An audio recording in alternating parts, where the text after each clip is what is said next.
Hello out there in YouTube land. Mark Allen Gunnels one final time. This will be my last Halloween read of the season. I will be reading from the story Family Plot, which is the final story in my collection Dark Treats, Halloween themed collection put out by Gallows Press. You can find it on Amazon in paperback or digitally. And there are 5 Halloween themed short stories in this book, and like I said, I'm about to read from the final story Family Plot. I don't know, Danny said. This just seems sick somehow. What do you mean? Come on, a photo spread featuring tombstones of people who died on October 31st. You don't think that's kind of twisted? Sybil shrugged. It's for the magazine's Halloween issue. Just leaves a bad taste in my mouth is all. Well, when I get that big fat check, I'm sure it'll rinse that bad taste away. Danny smiled and rolled his eyes. I'm just being a silly fool, aren't I? You're just being you, Sybil said, swatting him on the ass as she walked away. Hey, was that an insult? I plead the fifth. They continued their search of the markers, and Sybil thought that Danny was right. This was a bit morbid, and not the kind of work she normally did. She was a photographer that actually had a penchant for celestial phenomena. Last year she'd had a show in a small but prestigious gallery, featuring a series of photos of different cloud formations.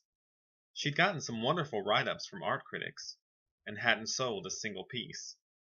So she did this sort of thing to pay the bills. Sybil, she heard Danny call from somewhere over a slight rise. Got another one for you. She found him inside a rather large family plot, surrounded by a rusted wrought iron fence.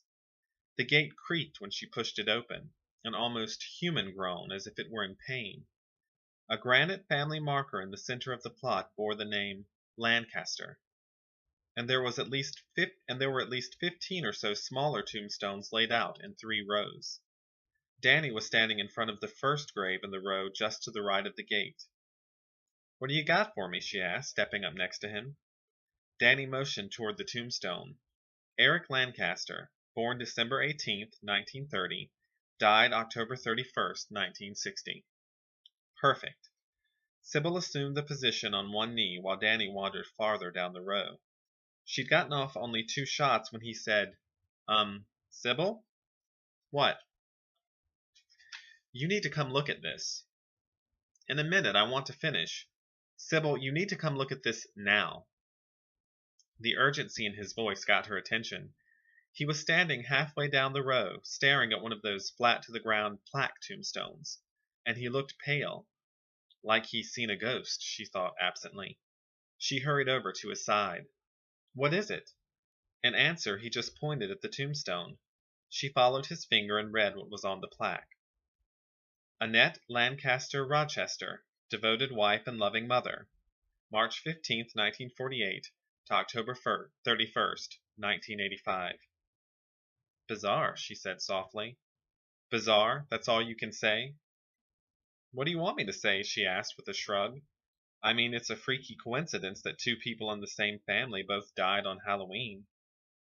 If 2 is a coincidence, what is 3?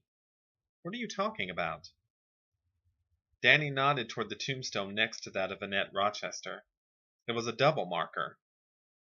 Frederica Cosgrove Lancaster, April 1st, 1907 to August 24th, 1940, and Tony Eugene Lancaster, July 4th, 1904 to October 31st, 1935.